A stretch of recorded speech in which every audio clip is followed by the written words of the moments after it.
இது மகிமை நேரம். கிறிஸ்துவுக்குள் மிகவும் பிரியமானவர்களே, இந்த மகிமை நேரம் நிகழ்ச்சியிலே உங்களை சந்திப்பதில் மிக்க மகிழ்ச்சி அடைகிறேன். ஆண்டவர் நமக்கு பாராட்டுகிற இந்த மேலான கிருபைகளுக்காக தேவாதி தேவனை நான் ஸ்தோத்திரிக்கிறேன். பிரியமானவர்களே, நம்முடைய ஆவிக்குரிய வாழ்க்கைக்கு அனுதின மன்னாவாக இந்த நிகழ்ச்சி நிச்சயமாய் பிரயோஜனமாய் இருக்கும் என்று சொல்லி கர்த்தருக்குள் நான் விசுவாசிக்கிறேன். இந்த வாரத்திலும் கூட வேதத்தில் விசேஷமாக கருதப்படும் ஒலிவ மரத்தை குறித்து நாம் தியானித்துக் கொண்டிருக்கிறோம். வேதாகமத்தில் இந்த ஒலிவ மரம் அநேக இடங்கள்ல குறிப்பிடப்பட்டிருக்கிறதை நாம் வாசிக்க முடியும். ஆண்டவராகிய இயேசு கிறிஸ்துவும் கூட இந்த ஒலிவ மரத்தை நாடி அநேக நேரம் சென்றதை நாம் பார்க்கிறோம். இதற்காக நம்முடைய வாழ்க்கையும் அப்படிப்பட்ட வாழ்க்கையாய் மாற வேண்டும் என்று சொல்லி கர்த்தர் எதிர்பார்ப்பதற்கு அடையாளமாகவே அது நடந்ததாக நாம் பார்க்கிறோம். அந்த பிரகாரமாக இன்றைக்கு நாம் வேதத்திலிருந்து ஒரு பகுதியை நாம் வாசிக்கும் போது சங்கீதக்காரன் இப்படியாக சொல்லுகிறார். 58வது சங்கீதம் 52வது சங்கீதம் 8வது வசனத்துல, நானோ தேவனுடைய ஆலயத்தில் பச்சையான ஒலிவ மரத்தை போல் இருக்கிறேன். சங்கீதக்காரனாகி தாவீதுக்கு ஒரு வாஞ்சை இருக்கிறது. தான் இந்த தேவனுடைய ஆலயத்துல ஒரு ஒலிவ மரத்தை போல நாட்டப்பட்டிருக்க வேண்டுமா. இந்த ஒலிவ மரத்தின் தன்மை என்ன என்று சொல்லி பார்க்கும்போது அது அதிகமாய் வேரூன்றி சென்று திடமாய் நாட்டப்படுகிறதான ஒரு தன்மையாய் இந்த ஒலிவ மரத்தின் தன்மை இருக்கும். அதே போல பிரியமானவர்களே, தாவீது இந்த இடத்துல ஒரு விசேஷமான காரியத்தை சொல்கிறார். அது என்ன காரியமாம்? பச்சையான ஒலிவ மரத்தை போல் நான் இருக்க வேண்டும். I should be ever green. இந்த ஒலிவ மரம் எப்படி பச்சையாய் காணப்படுகிறதோ அதே போல என்னுடைய வாழ்க்கையும் பச்சையாய் காணப்பட வேண்டும். அதிலும் எங்க இருக்க வேண்டும்? நான் ஆலயத்துல என்னுடைய வாழ்க்கை பச்சையாய் காணப்பட வேண்டும். பச்சையான ஒலிவ மரத்தை போல நான் இருக்க வேண்டும்.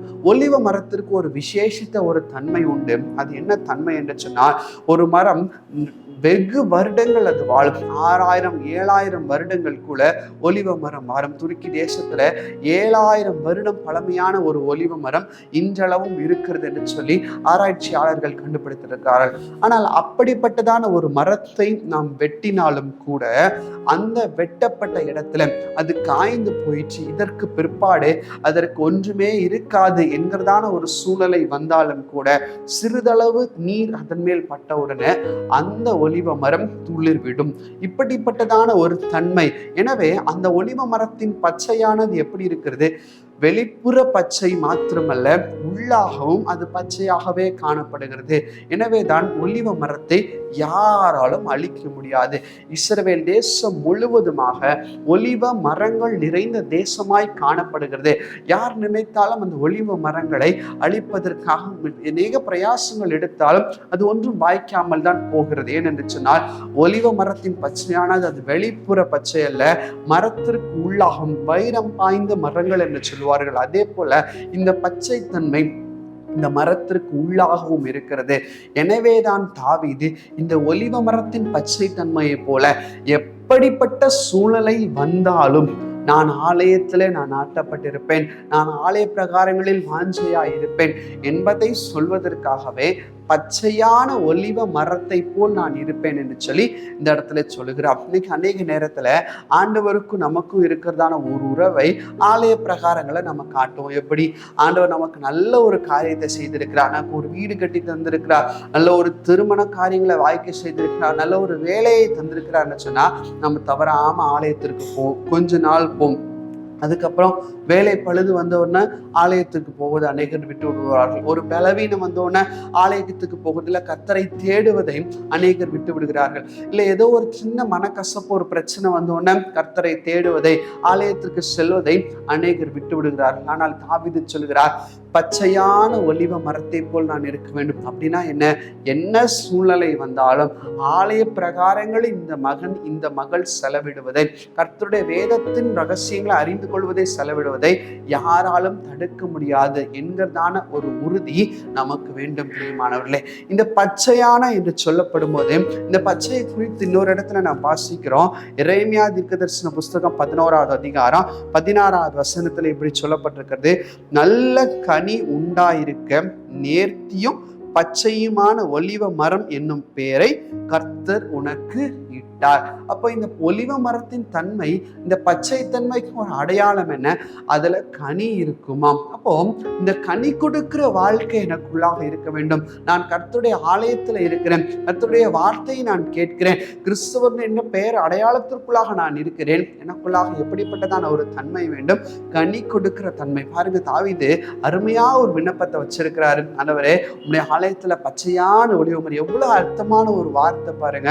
இன்னைக்கு நம்முடைய வாழ்க்கையில இந்த கனி கொடுக்கிறதான தன்மை காணப்படுகிறதா? சற்று யோசித்து பார்க்க வேண்டும். ஒரு ஒலிவ மரமானது அதனுடைய தன்மையே கனி கொடுப்பது. கனியினால் மாத்திரமே அந்த ஒலிவ மரத்தின் பலன் முழுவதுமாக அடையும். அந்த கனியிலிருந்து எண்ணெயை எடுப்பார்கள். ஒலிவ எண்ணெய் அநேக காரியங்களுக்கு பயன்படும். பிரியமானவர்களை, இன்னைக்கு நம்முடைய வாழ்க்கையில ஒரு கிறிஸ்தவ ஜீவிதமானது அது வெளியேறப்பட்ட ஜீவிதமாகவும் ஒரு முழுமை அடைந்ததான ஜீவிதமாகவும் இருக்க வேண்டும் என்று சொன்னால் கனி கொடுக்கிறதான ஒரு வாழ்க்கை நம்முடைய வாழ்க்கையா இருக்க வேண்டும். இந்த ஒலிவ மரமானது 1000 வருடங்கள் வரைக்கும் அந்த ஒலிவ மரம் கனி கொடுக்கும். எவ்வளவு நாள் அது உயிர் வாழுகிறதோ அவ்வளவு நாள் அது கனி கொடுக்கும். அதனுடைய இலைகள் பச்சையாக இருக்கும். அது ஒருவேளை வெட்டி போட்டாலும் கூட, காய்ந்து போய் இது இனிமேல் உயிரே வராது என்ற சூழ்நிலையிலும் கூட அது மீண்டும் துளிர்த்து தன்னுடைய பச்சை தன்மையை காத்துக்கொள்ளும். இப்படிப்பட்டதான ஒரு ஒலிவ மரமாய் நாமும் இருக்க வேண்டும் என்று சொல்லி கர்த்தர் எதிர்பார்க்கிறார். இன்னைக்கு நம்முடைய வாழ்க்கையில நாம் கனி கொடுக்கிறோமா? யோசித்து பார்க்கணும். அன்பின் கனி நம்மகிட்ட இருக்குதா? இல்ல அதற்கு எதிர்மறையான கசப்பின் கனியையும் கோபத்தின் கனியை நாம் கொடுத்து கொண்டிருக்கிறோமா? இந்த ஒலிவ மரத்தின் கனி அநேக விலை உயர்ந்த காரியங்களுக்கு பயன்படுகிறது, நோய்களை கட்ட பயன்படுகிறது. இப்படியாக அதனுடைய ப்ராடக்ட்ஸ், அதுல இருந்து வரக்கூடியதான எண்ணெய் அநேக காரியங்களுக்கு பயன்படுவதை நாம் பார்க்கிறோம். அபிஷேக தைலங்கள் கூட இந்த கனியிலிருந்து பெறப்படுகிறதான எண்ணெயினால் செய்யப்பட்டது. இப்போ இன்னைக்கு நம்முடைய வாழ்க்கையில நான் ஒருவேளை ஆலயத்தில் நாட்டப்பட்டிருக்கிறேன், ஆனால் என்னால் கனி கொடுக்கிறதான ஒரு வாழ்க்கை வாழ முடியுதா? மற்றவர்களை பார்த்து இறங்குகிறதான ஒரு வாழ்க்கை வாழ முடிகிறதா? ஏழைக்கு இறங்குகிறதான ஒரு வாழ்க்கை என்னால் வாழ முடிகிறதா? அன்பின் கனியை என்னால கொடுக்க முடிகிறதா? சமாதானத்தின் கனியை என்னால கொடுக்க முடிகிறதா?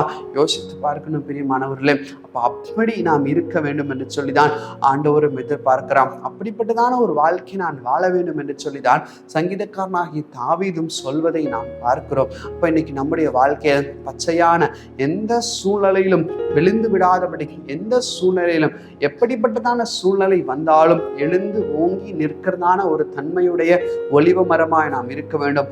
எப்படிப்பட்டதான சூழ்நிலை வந்தாலும் இந்த பச்சை தன்மையை காத்து கொள்கிறதான ஒரு ஒலிவ மரமாய் நம்முடைய வாழ்க்கை காணப்பட வேண்டும்.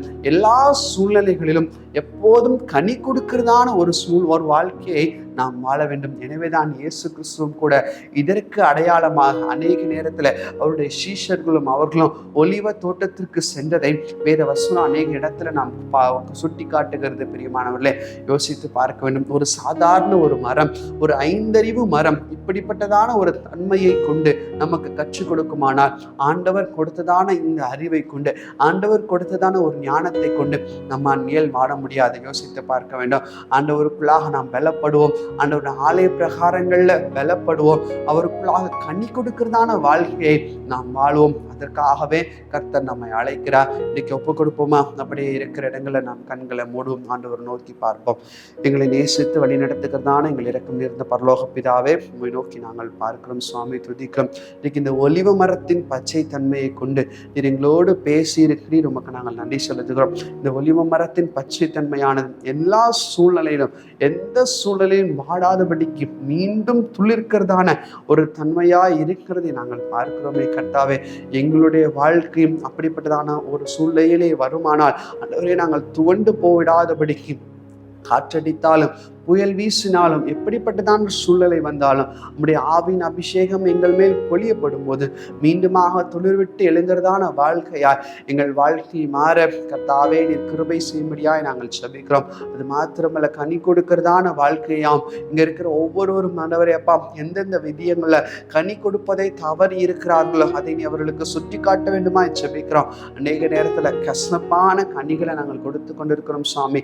அப்பா, இனிமேல் அப்படி செய்யாதபடிக்கு ஆண்டவரே, மதுரமும் தித்திப்புமான கனிகளை எங்களுடைய வாழ்க்கையிலிருந்து நாங்கள் கற்றுக் கொடுக்க நீர் கிருபை தர முடியாய் ஜெபிக்கிறோம்.